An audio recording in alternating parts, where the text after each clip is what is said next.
Welcome to the Latter-day Freemen podcast, a podcast dedicated to building a movement of Latter-day Saints, united in defense of the principles of freedom and our inspired Constitution.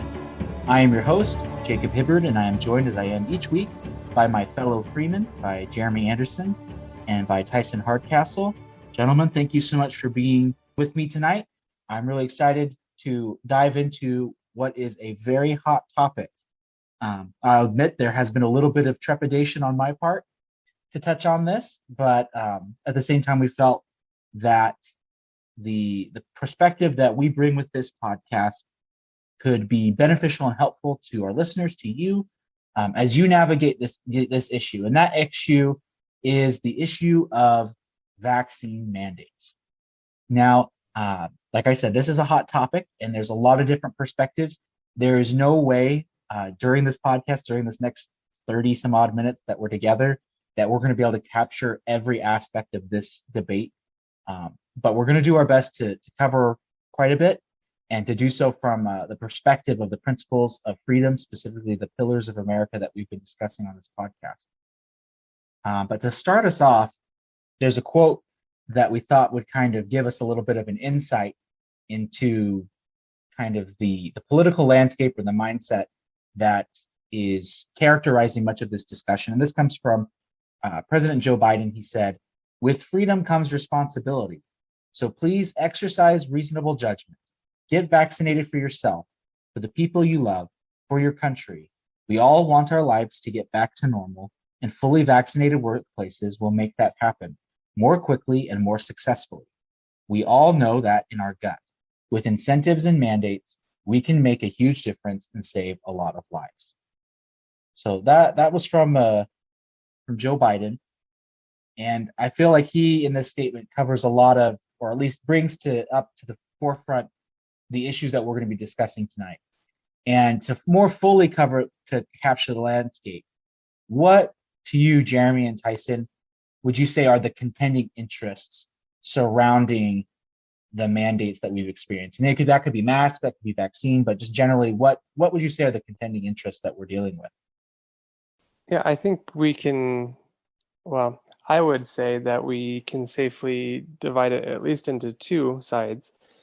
There's the perspective that to be a good national or global citizen, you do your part and you get vaccinated, and that interest itself would supersede even your own interest to be vaccinated for your own protection. And so there's that side.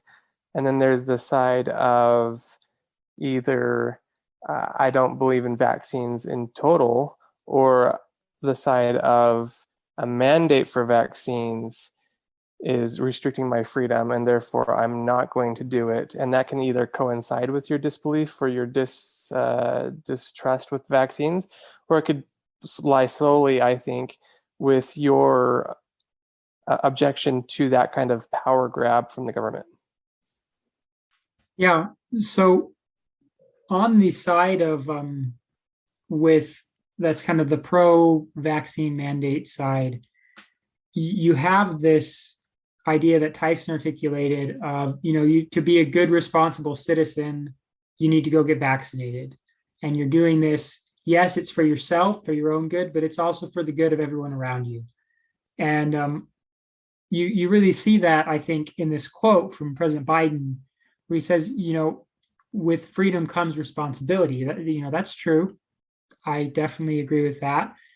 And he's saying, do this for the people you love, for your and for your country, as well as for yourself. I don't see anything wrong with any of that. I don't see anything wrong with President Biden getting up and saying this stuff and advocating for the vaccine and saying this is all great. The point where I start to have a problem with it is where he says we're going to use incentives and mandates to make it happen. And I know this maybe is getting a little ahead of ourselves, but I feel like that's where he starts to tread on the pillars of America that we've talked about. But you can see where it's coming from, and that he has this genuine, I guess, depending on who you are, you might question whether he's genuine or not, but in his words, he definitely has this genuine concern.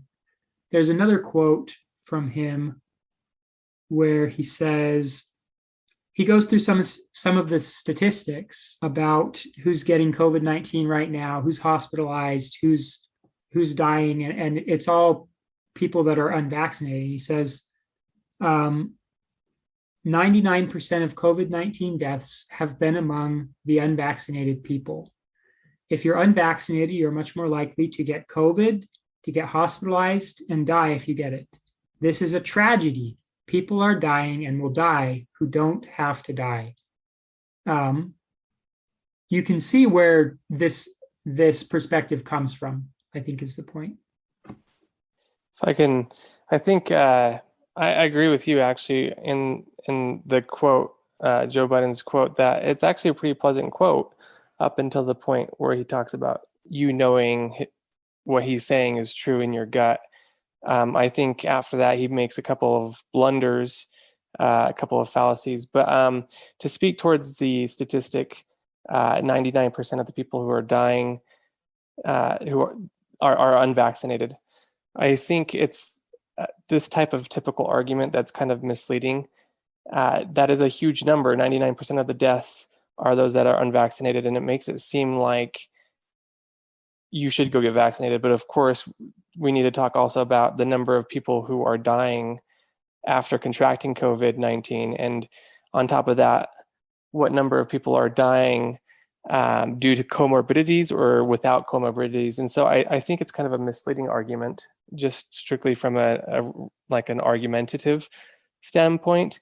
But I would agree that with freedom comes responsibility. Later on in the quote where he says, with incentives and mandates, we can make a huge difference. I think those two ideas are in complete contradiction with each other. With freedom comes responsibilities. Therefore, we're going to restrict your freedom with a mandate so that we can reach a certain goal. In my mind, that's saying, well, if you're going to restrict my freedom, then you're also restricting my responsibility. So I just think it's a really interesting kind of deceptive argument that he uses in that quote. Yeah, I think you both have done a really good job of explaining the interests at play. And I think for the sake of this podcast and for this discussion, I think one thing that's important for us to establish is, at least I'm going to try to approach this conversation as that everyone's operating in good faith. I think that most of the time, the people that are listeners, that you, speaking to you, the listener directly, are going to be interacting with, are people who are acting and speaking in good faith.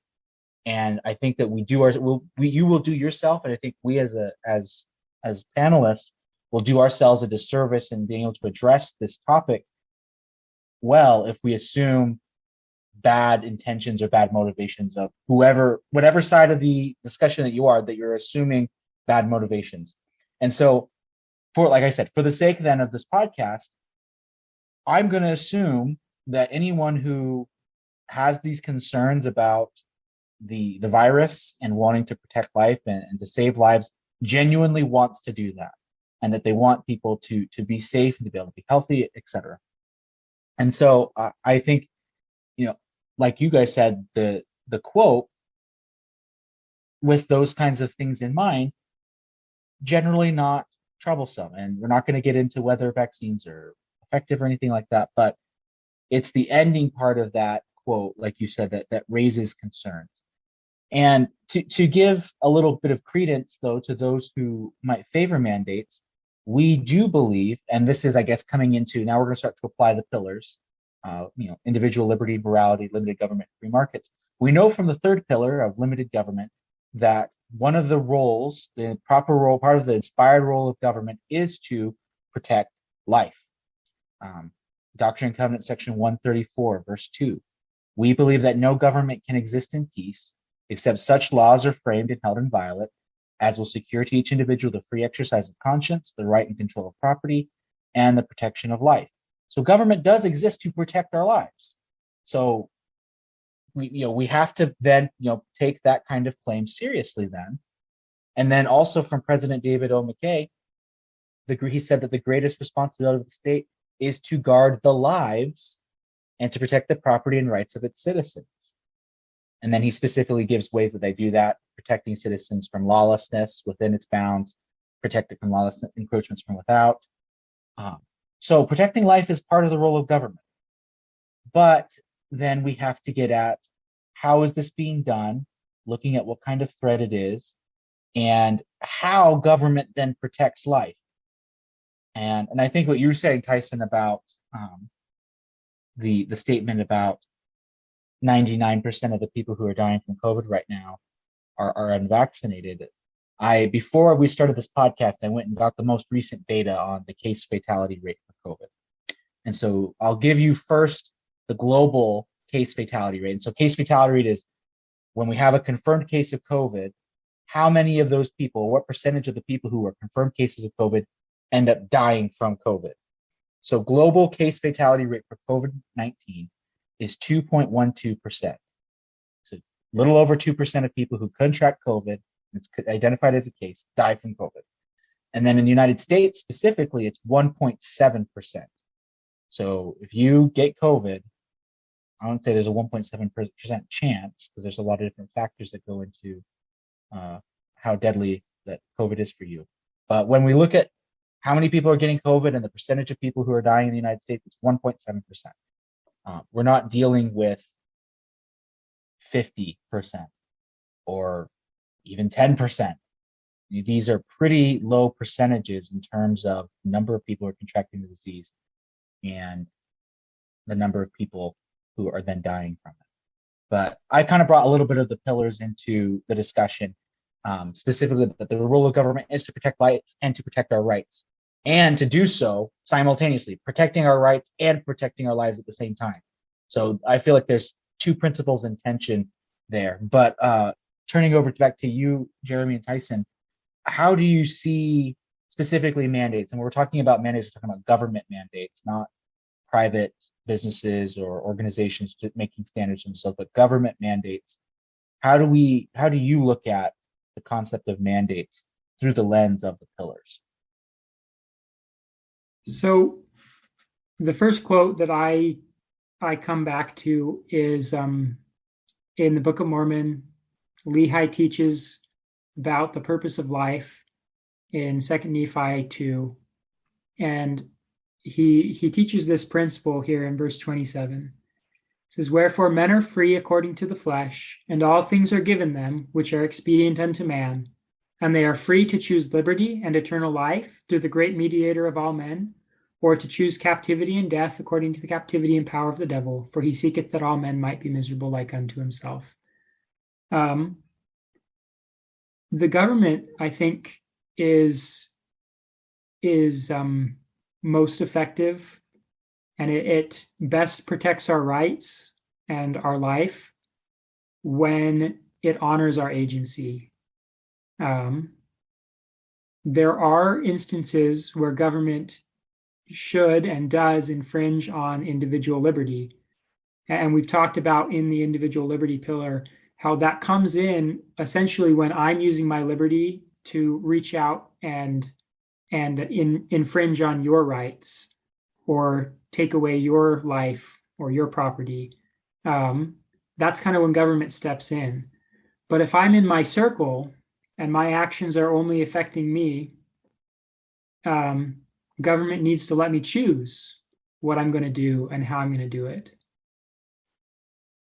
Yeah, I totally agree with that. It reminds me of two quotes. One from Thomas Jefferson, where he says, "Rightful liberty is unobstructed action according to our will within the limits drawn around us by the equal rights of others." And then Elder Stephen L. Richards, who is a member of the Quorum of the 12, speaking of God, he said, "God has given us our free agency, which we may exercise without severe condemnation, only so long as we do not infringe upon the rights of our fellow men."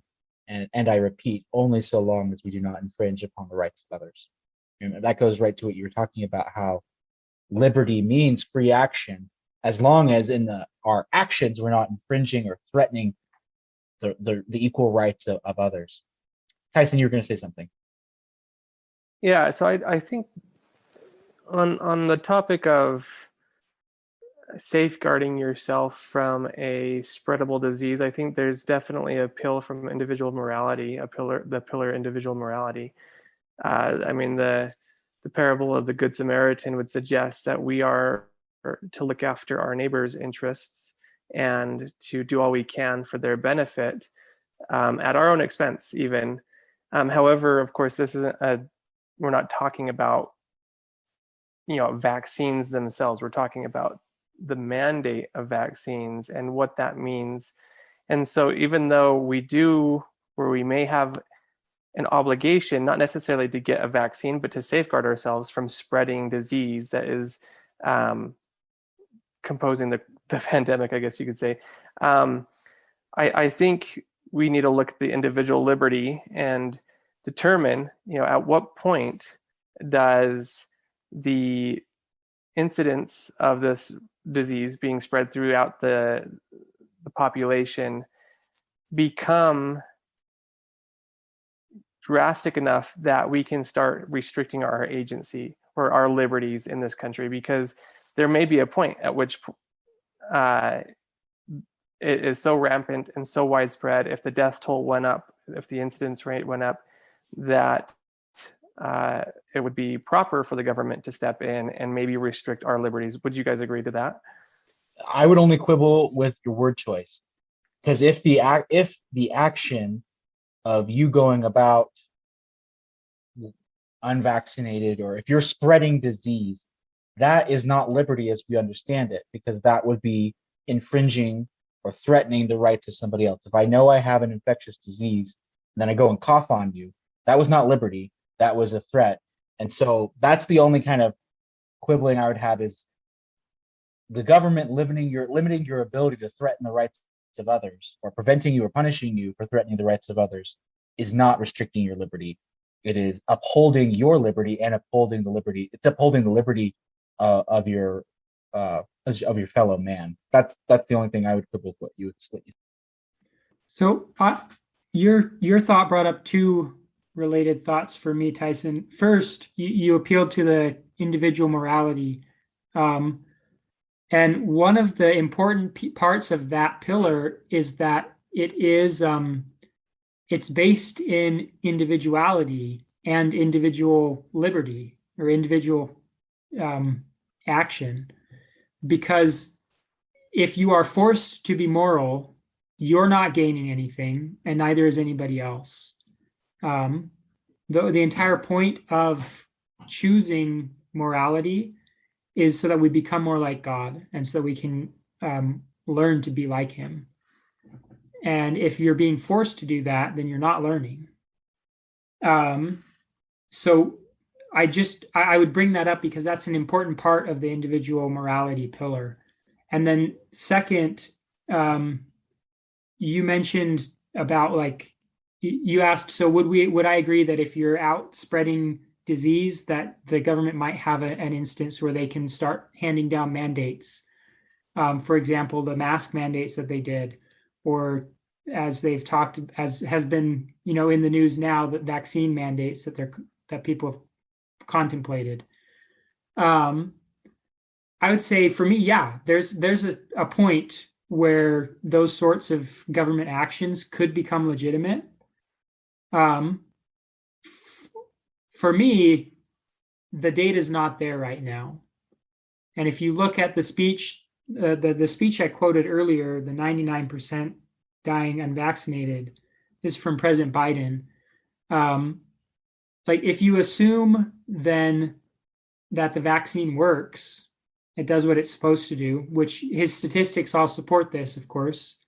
And he shows some really compelling statistics showing that, look, if you get vaccinated, you're safe, you're kind of home free, and that's great.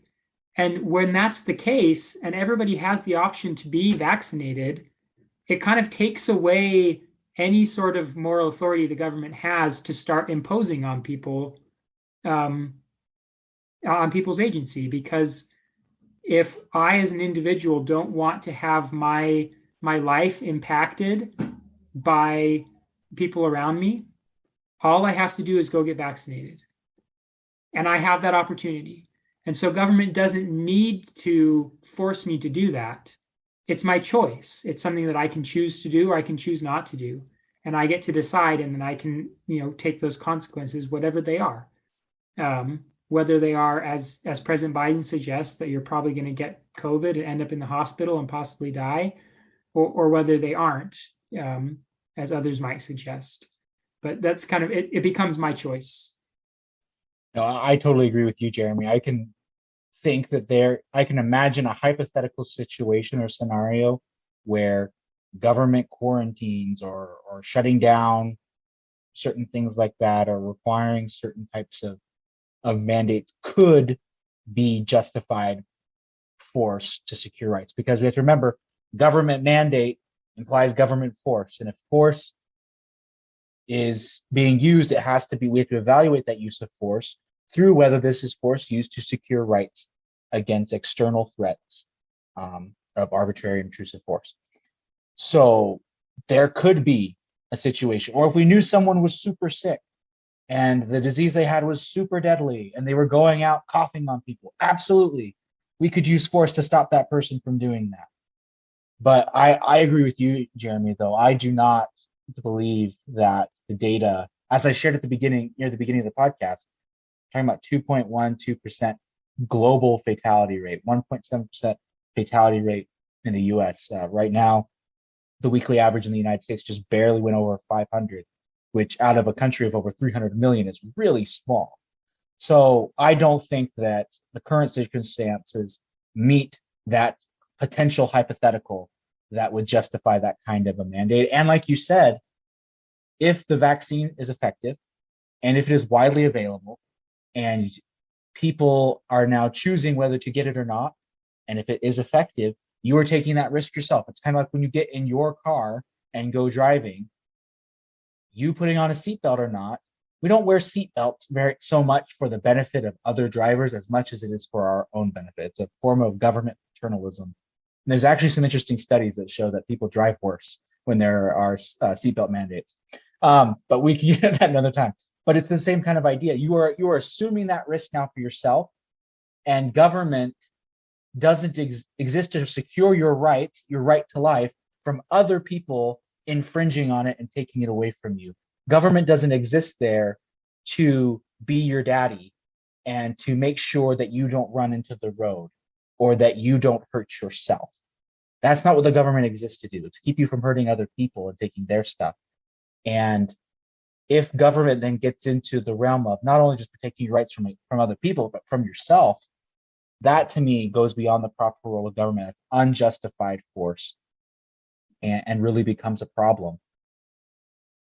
Yeah, I truly think that point is maybe the linchpin for any sort of debate over mandates. Is at what point does the benefit to the public outweigh, individual liberty? And that, I don't know if it's ever been decided, really. I mean, I can remember learning about, I think it was a yellow fever outbreak in Philadelphia, maybe in the late 1700s, where they were experiencing mortality rates of 10% of the population dying from yellow fever. And at the time, I don't think they called it vaccinations, or didn't have vaccines. They did inoculations. But I don't remember, and this could just be me not hearing all of it. I don't remember any sort of forced inoculation program to curb the spread of that disease. I think people were really expected to kind of look after themselves and weigh the risks. But anyways, I think it's on that point. At what point does the public good outweigh individual liberties? And that's something that would be really interesting to hear reasonable stats around. But I think that's a truly hard topic or hard conversation to have. I think that hits at partially why this is such a difficult topic.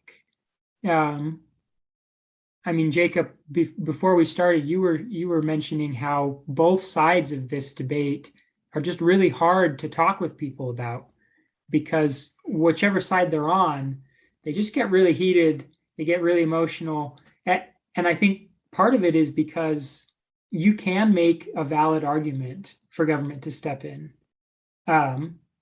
But for us looking at it here with the stats, I mean, for me, looking at the stats that President Biden himself gives, you can't make that argument with this data.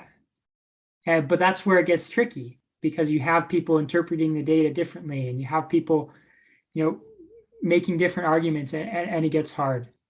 So it is a difficult debate. It's something we need to give each other grace in these kinds of debates. And there are secondary concerns too about who's making these decisions. Are these elected officials? Are these bureaucrats? What are their, I said we wouldn't talk about motives, but like a public health official might have a different kind of internal calculus of how they determine cost benefit analysis than you as an individual might. And if a public health official's only focus is to reduce death, that might lead them to a different outcome or decision of what's a good policy than somebody else. And so that's another thing why I think it's so contentious, is it touches on so many different types of problems or issues or questions that, depending on where you land on them, can lead you to drastically different outcomes or drastically different prescriptions of how to address this. And like I was saying before the podcast, like you mentioned, Jeremy, it's really difficult. And I especially feel like among Latter-day Saints, it seems at times that you'll talk to somebody who has a strong opinion on this, and regardless, like, they might be on, and I see this on both sides, but you might say your opinion or question their position, and they treat you like you are somehow expressing that you have a weaker testimony or you don't have a testimony because of that position. And to me, I think that's just incredibly inappropriate. And I think, as we've demonstrated through our discussion, that you can find good reasons to argue on both sides, and that there are good faith concerns that we have to address and consider. And we don't do ourselves any service as Latter-day Saints in attributing weaker commitments to the gospel because somebody has a slightly different, or has a completely different, I guess, even conclusion of where they stand on this issue. And that's just something I've noticed a lot, and I hope that we can make sure that we're not a part of that. So I have one more thought regarding the pillars that I'm interested to hear your guys' comments on, and to hear if you guys have maybe better information as it pertains to the mandate in vaccines. But as far as free markets is concerned, because I don't think we've talked about this pillar yet, I think it's interesting. A mandate or a force, like government forcing us to get vaccines, would inevitably lead like demand to somebody who is producing a good. And so of the vaccines that are available, which players are represented, which pharmaceutical companies are represented. And to me, it seems like that is kind of a violation of the free markets, that not every player, not every pharmaceutical company has a vaccine that is allowed to be dispensed.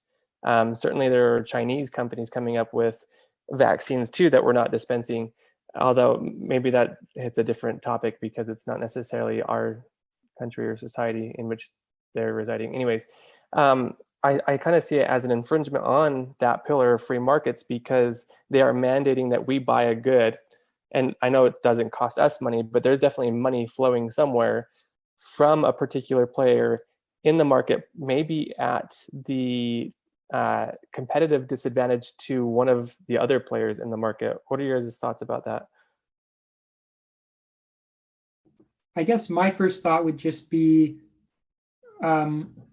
we talked about in the Free Markets podcast episode, the outcome of free markets is wealth.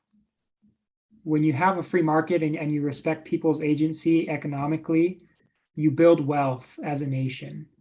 And if you were at a point where you could show that you have a disease or some other situation that's so severe that it does justify government intervention, I see the free markets as being kind of superseded. It's a less important argument in that kind of a situation to me, then because you're already talking about life and death.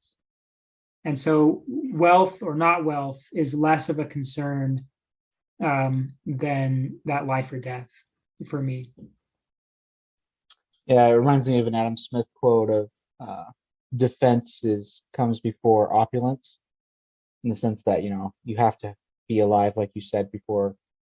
I mean, it's not to denigrate property rights or to denigrate economic rights, but with what you said, Tyson, I think mandating people to buy what they don't want to buy, I think if that's what was happening, I'd be more concerned about it impacting that pillar.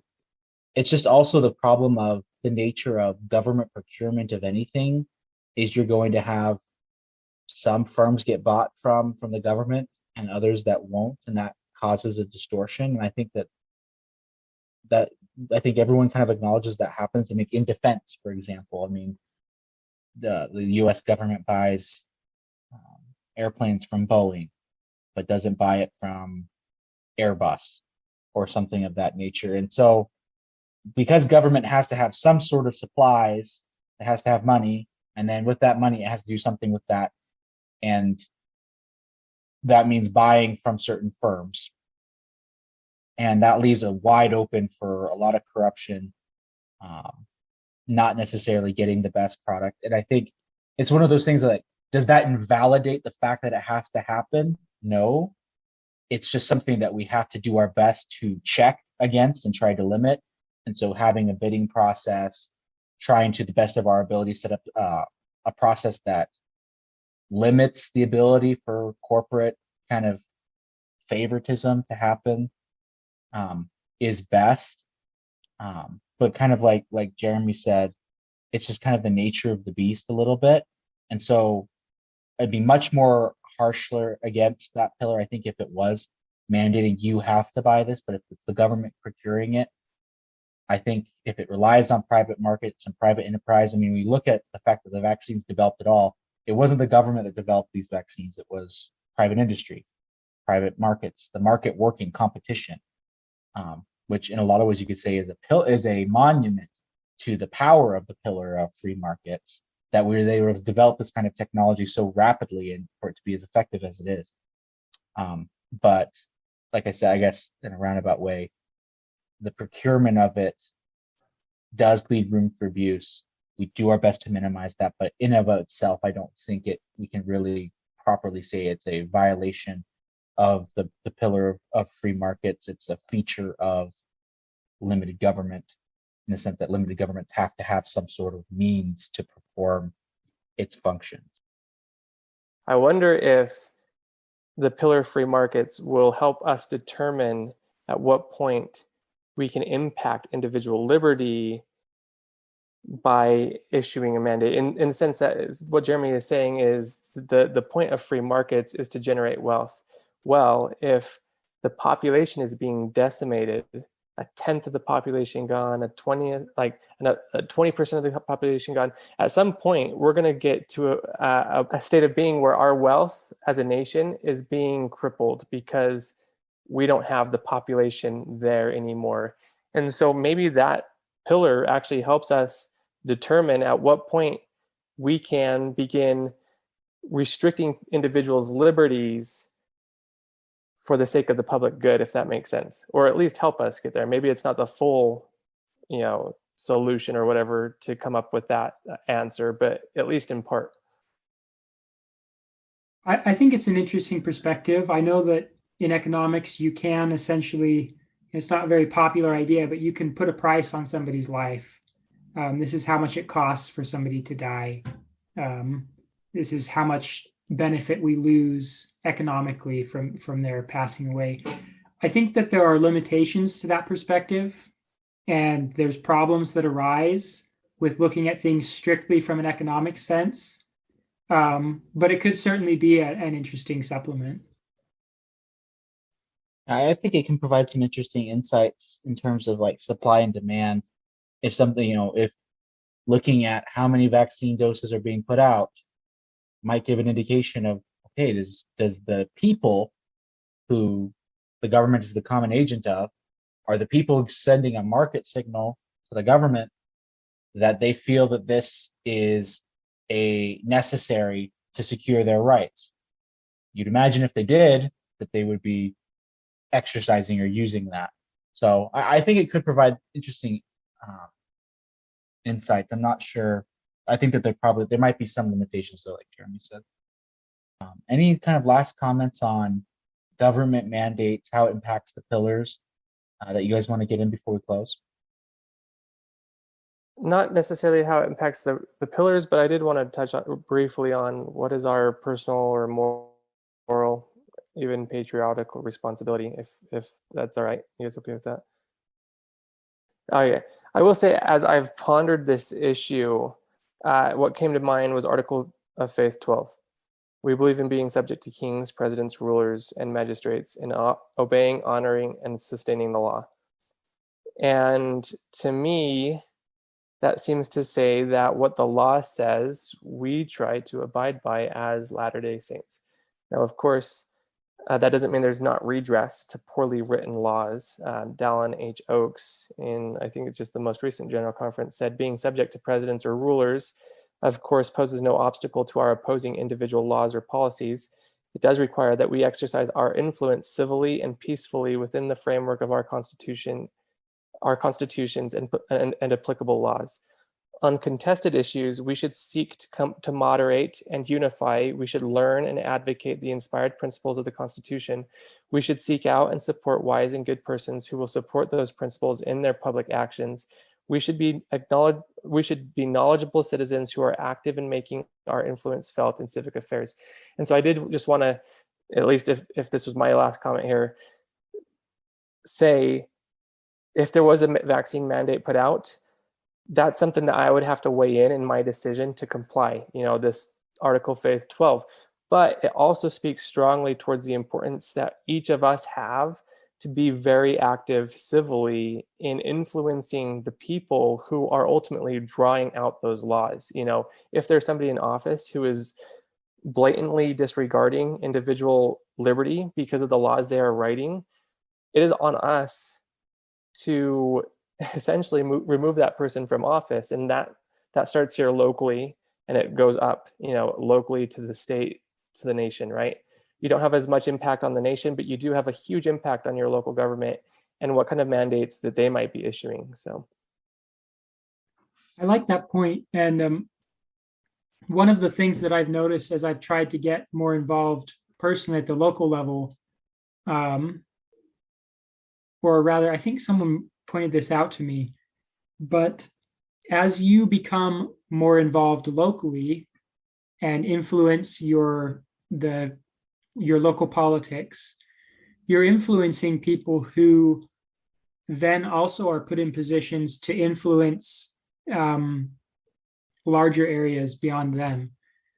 And so, for example, if you influence who's your state governor, who's your state legislators, they have more pull on your national legislators and your national representatives. And the same thing at the city level. If you influence who's in charge of your city government, they've got more close connection to your state representatives. And so really, if you're seeing concerns with the things that the government is doing, start right where you are in your sphere and begin to apply the pillars, begin to apply the principles, as Dallin H. Oakes said, and you'll start to see that ripple effect upward into every level of government. Yeah, I agree with both of you. I mean, the pillars are there as a tool for us to apply, to have these conversations, and we might share a dedication to these principles and come to slightly different policy conclusions. And I think we need to have grace for each other with that. Again, this is a really big issue. We haven't even talked on impacts of these kinds of things on religious liberty as well, which is something that's interesting and has been timely as well. And so if you feel like we didn't get to an issue or an aspect of this debate, we're sorry, it's a very big issue. We might come back and revisit it again, but thank you, those of you who do join us, for joining us this week. for this discussion. I want to thank Jeremy and Tyson as well for their thoughts. I think this has been a really good principled discussion of this issue. Be sure to like this video and to subscribe on YouTube and to like us and rate us and give us a 5-star rating on whatever podcast platform you listen to. It really helps the show, helps us grow our reach of our message as we're trying to build this movement of Latter-day Saints who are dedicated to defending freedom and to protecting our inspired Constitution. We need to be able to get that message out there. So your sharing, your leaving a positive review, or your subscription, all those things really help us do that. If you'd like to contact us and share with us a thought or a question that you'd like to see addressed, you can contact the show on Facebook, Instagram, and Twitter. We're active on all 3 of those platforms. And you can also email the show directly at latterdayfreeman76@gmail.com. Well, for Tyson, for Jeremy, thank you so much for joining us this week, and we will see you all next week.